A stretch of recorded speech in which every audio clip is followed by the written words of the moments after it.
realities, parallel realities, multiple realities. The first illusion we have to see through in order to shift into another dimension, into another reality, is to understand this one. Like every moment is a reality. This is a reality, this is a reality, this is a reality, and this is another reality. Because all these realities are already detached from one another, the only thing that puts them together is your mind, that makes you think that somehow those moments were connected. That the beginning of this video and this moment and the moment when you get off your phone are somehow connected, but they are not.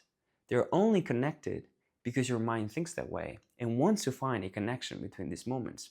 Now, the cool thing is, because these are not connected, the moment you can see that, you don't need to have the next moment being so relevant to the previous moment, because they're already detached. It's just like a movie, in a sense where every photogram of a movie, it's independent on its own. You could have one moment, one chapter of the movie, put it into a room, have it disconnected from the rest of the other room, it will still exist, right?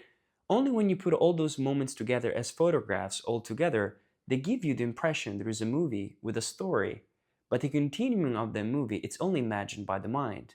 Every moment of that movie, every photograph was and is independent. In the same way, every moment or every reality, it's a reality on its own. So we create those realities based on our mind, the way it thinks it. So that's the first thing you need to learn to understand what a reality, what a dimension even is. And that's how you can see the way it's framed and the way it's cut. If you can imagine a different reality, not only it's possible, it's very close to your reality. Everything is possible, all realities are possible, and you can jump to any reality that you can basically see, but the ones you can imagine, the ones you really feel close, there are reasons why they're close to you. They might not be close to another person, or the same events might not make you feel another person the same way that makes you feel, but because those hints, that reality is relevant to you, possibly to your expansion.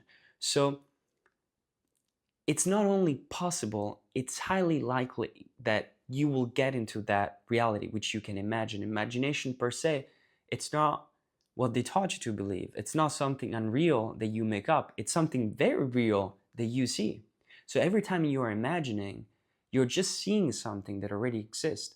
But a universe being infinite, you're never really creating or adding anything. Or do you ever take away anything? It's like all the possibilities already do exist, and all these realities already do exist. So you can focus on one specific dimension, if you so want to call it, in order to tune into that. So it's much more of a tuning into something that does already exist, more than creating something that was never there. So that really shifts the paradigm of you being a creator of this world, even though for sometimes for people it can be really hard to accept this method, because then they start feeling that there's so much responsibility about what they created, because it's about what you focus on. And so they feel they're very responsible for the things they really don't like about life. But that's another video, that's another topic.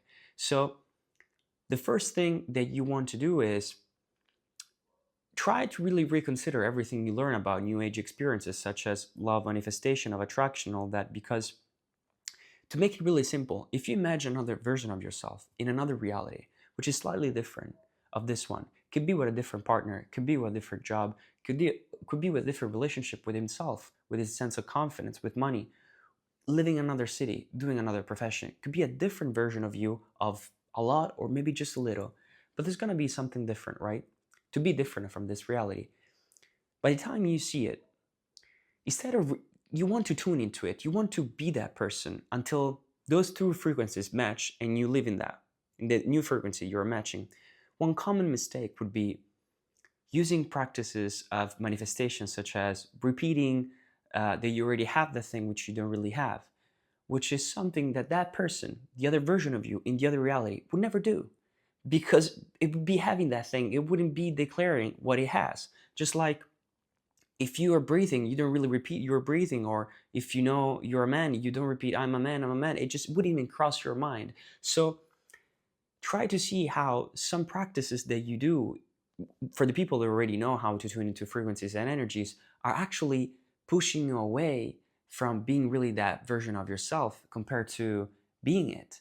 So try to see with the things that you already are confident in life that you have right now. Maybe you're really good at something, so good that you never question it. Maybe there's something that you know how to do.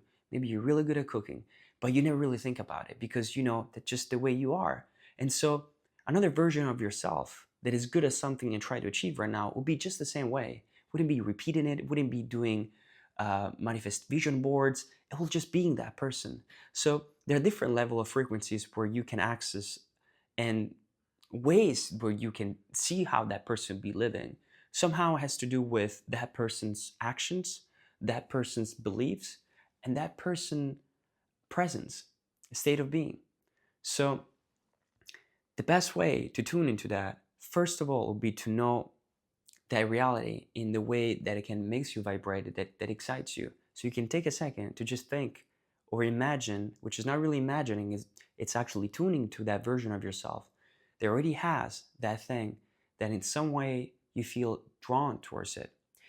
Then through meditation, do a practice of just getting to the zone. We can call it a million different names, but it's just getting to emptiness. You get to emptiness and forget the story of this very reality. You can call it reality X, the name that you have, everything. You just completely forget everything until you don't really even remember your own name. You're just in a room, you're just there, you just know that you are.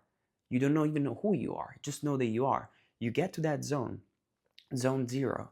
There's nothing that it's going to complement your reality. You're not even somebody yet. You're nobody. From that state of being, from nobodiness, then you implement the presence of the other version of you in that specific reality. From that presence, you will see the belief that that other version of you has. From those beliefs, the action will sprout. This is the highest way to tune into a different reality. It wouldn't be to act like that person, because those actions that will become beliefs, and then maybe those beliefs will become that person.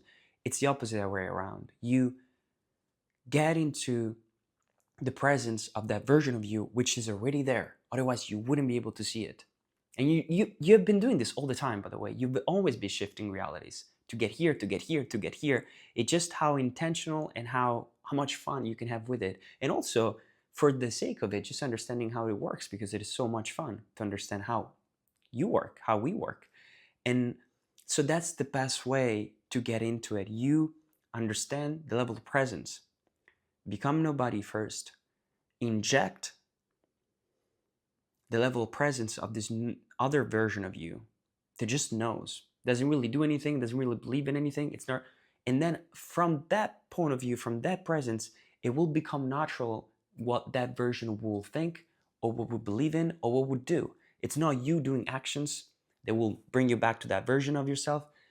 You get to that version of yourself, and the action that will come to inspire you will be just the actions that you naturally will follow anyways, that version of yourself is following anyways. But most importantly, if you understand how this works, how real this is, how weird this sounds, but truth it is, then life can get so magical and so much fun. And you'll see people that are able to do that too.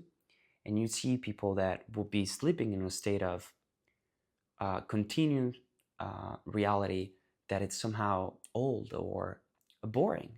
But when you feel and you see that it was never so hard, it was always disconnected every moment to the next one, it's just you that you make it look like it's the same, you understand how easy it is to create something completely fresh, completely new, and to detach from the old idea of the other version that you made up, because you're all of them and all together. So there's nothing wrong in letting a part of you go to jump into another one. And that is so much more fluid, it is so much more vibrant, it is so much more playful that you feel it right away in your state of being, your state of consciousness. So get into that zone. We'll make another video about how to get into the zero state where there is nobody. And from there, you can access to the level of consciousness that the other version of yourself already has. And from there, actions will follow. If you can do this, you understand that this moment, and this moment, and this moment are three different detached realities, moments, you will feel in your state of being. And there will be more of an answer of anything you can find in any book or in any YouTube videos, anywhere. So, enjoy.